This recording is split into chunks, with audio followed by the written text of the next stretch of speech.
ভারতে চলছে 18তম লোকসভা নির্বাচন। অনেক কিছুর মতো জলবায়ু পরিবর্তনের প্রভাব পড়েছে এই নির্বাচনেও।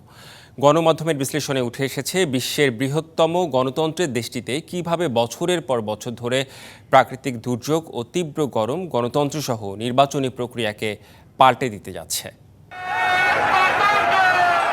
বলা হয়ে থাকে পৃথিবীতে এখন দুটি সংকট সবচেয়ে গুরুতর, যার একটি জলবায়ু পরিবর্তন, অন্যটি গণতন্ত্রের সংকোচন। একদিকে নির্বাচনী প্রক্রিয়া ক্ষমতায় আসা সরকার যেমন চরম কর্তৃত্ববাদী হয়ে যাচ্ছে, অন্যদিকে জলবায়ু পরিবর্তনের প্রভাবে চরম ভাবাপন্ন পরিবেশও এই প্রক্রিয়াকে জটিল করে তুলছে। দশকের পর দশক ইন্দো গঙ্গোত্রী ব্রহ্মপুত্র অববাহিকার নির্বাচনী ব্যবস্থাকে প্রভাবিত করেছে বন্যা ও খরার মতো প্রাকৃতিক দুর্যোগ।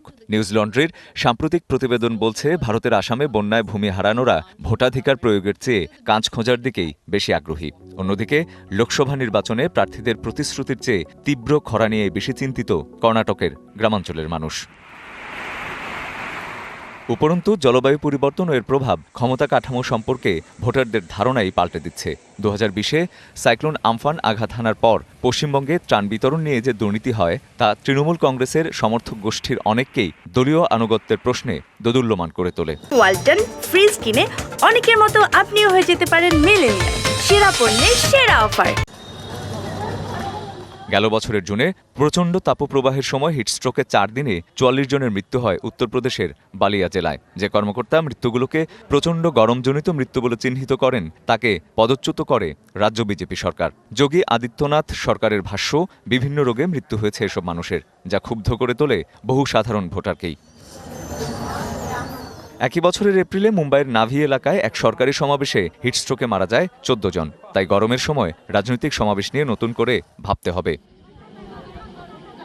কেন্ট বিশ্ববিদ্যালয়ের এক গবেষণায় দেখা গেছে, 2009 থেকে 2017 সালের মধ্যে উত্তর ভারতের বেশ কিছু এলাকায় রাজ্যসভা নির্বাচনে ভোটার উপস্থিতি অস্বাভাবিক হারে বেড়ে যায়। কারণ হিসেবে উঠে আসে, বিগত বছরগুলোতে প্রচণ্ড তাপপ্রবাহ প্রশমনে প্রয়োজনীয় পদক্ষেপ নিতে ব্যর্থ হয় জনপ্রতিনিধিরা, তাই তাদের সরাতে চায় ভোটাররা।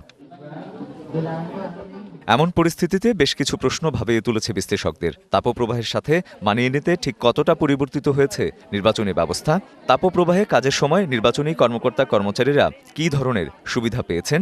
সর্বোপরি এ প্রশ্নই ওঠে, তীব্র তাপপ্রবাহ ভোটার উপস্থিতিতে ঠিক কতটা প্রভাব ফেলছে?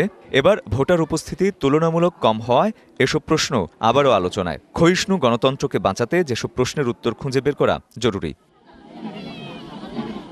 রঞ্জন শুভ্র, ডিবিসি নিউজ ডেস্ক।